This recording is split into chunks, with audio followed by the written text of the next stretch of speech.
We got a new president. Let's talk about it on Today in Mortgages. Welcome back to the show. We're talking about what's real, what's hype, and what you should actually be paying attention to out there in the world of mortgage and real estate news. It's Today in Mortgage.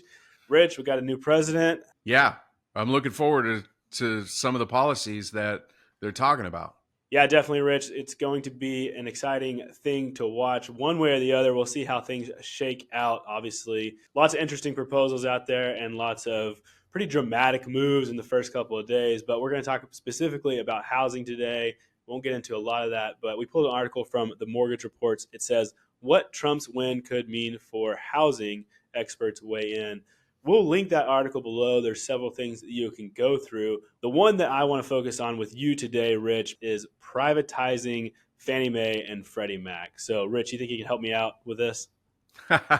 Well, one, you'd have to talk the government and giving up all that revenue. Real quick, before we get into what the policies would be and how this might work, tell us real quick about these two organizations and where they come from, why we have them, and then we'll get into privatization in a second. Yeah, I mean, well, they were private companies before the government had to take them over during the Great Recession.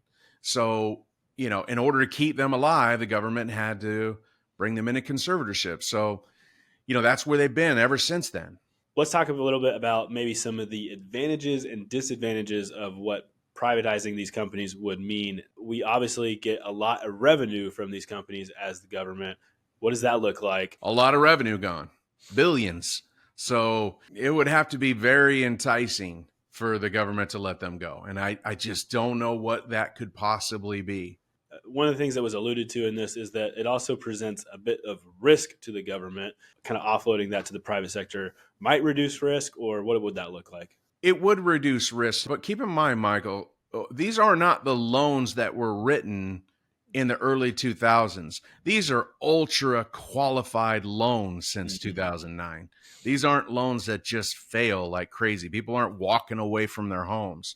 That's not the case today. And Rich, a lot of that, financial security there comes from the fact that these were taken into the government and there's a lot more stringent policies on lending. Is that correct?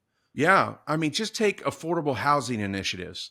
If it weren't for the government owning them and driving those initiatives through Fannie and Freddie, we likely wouldn't have them if they were private, because those are less profitable in those type of loans. So if you're a private, let's say Fannie and Freddie are now private, now they're going to owe to stockholders. And, it's not okay to make money one year and lose money the next. If you're a public company, you got to continue to deliver year after year after year profits. And the only way to do that is to either raise revenues in terms of passing it on to the borrowers. So you're going to pay higher interest rates in order to deliver the profits that the shareholders expect. Those are just the things that private companies have to do. Or public, likely they're going to have shareholders and they're going to have to answer to those. So, you're going to lose likely. It's going to be less advantageous to Fannie and Freddie to offer some of the affordable housing products, that a lot of first-time homebuyers use, disadvantaged areas in certain cities for minorities. You're likely to lose a lot of that stuff, and it'll be driven back into the FHA HUD world. And where right now, there's a lot of great products for affordable housing initiatives coming through Fannie and Freddie because the government requires them to offer it. Yeah, Rich, and you said we're likely to lose those things, but that is if these things were made private and, like you said, actually be public companies. Tell me what you feel out there is the appetite for this, and how likely is it that these companies would be taken out of government hands? Well, listen, this is just my perspective and my opinion based on what I read. And what I read is it's not happening.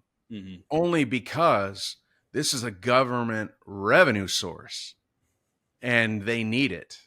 Because, obviously, President Trump has some initiatives that cut out some federal spending.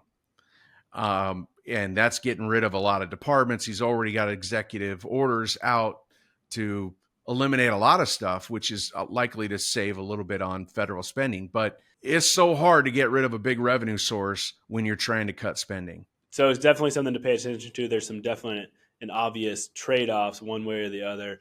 Rich, before we get to some final words on this, I just wanted to remind everyone we are part of the best network in mortgages in 2025. We're looking to grow. If you're interested in becoming part of that network and seeing how you can make your business grow in 2025 as a loan originator, give us a shout. Click the grow link below. We'll be happy to get you all the information you need to know. Rich, as we look at this, what other things are you thinking about when we come into this new administration that might be affecting the housing market in 2025? Well, there's still a lot of details that need to come out. Now, President Trump did sign some executive orders for housing. There were zero details there, but at least it's top of mind within all the departments, the government departments. This is an initiative. It's a priority to bring costs down. And that may come in the form of maybe some tax incentives for first-time home buyers to get out there and get in the market. It could be, deregulating a lot of stuff for builders, which would bring the cost of building a home down, therefore making it more affordable. I'm encouraged that at least they're talking about it. We'll have to see what happens. And there's just a lot of stuff to come. Yeah, it was definitely a big item for voters. So we'll just see how that plays out as the administration unfolds. So it should be a fun thing to watch. We'll keep talking about some of these things on Today in Mortgage. But thank you, Rich, for making us smart on this topic. And thank you, everyone out there, for watching, listening, wherever you are. We appreciate you. We'll see you next time on Today in Mortgages. Today in Mortgages is produced by Network Funding LP, which is an equal housing lender, NMLS 2297. The content of this program is meant to be a commentary on mortgage and real estate news, and any discussion of rates and or products should not be taken as an individual mortgage or home buying advice or pricing estimates. And any commentary on this show should not be considered a promise to make a loan. All applicants for a loan must qualify, and you should consult a professional regarding your individual loan scenarios for your financial situation. Visit our website at nflp.com/licenses for all state licensing and other legal information.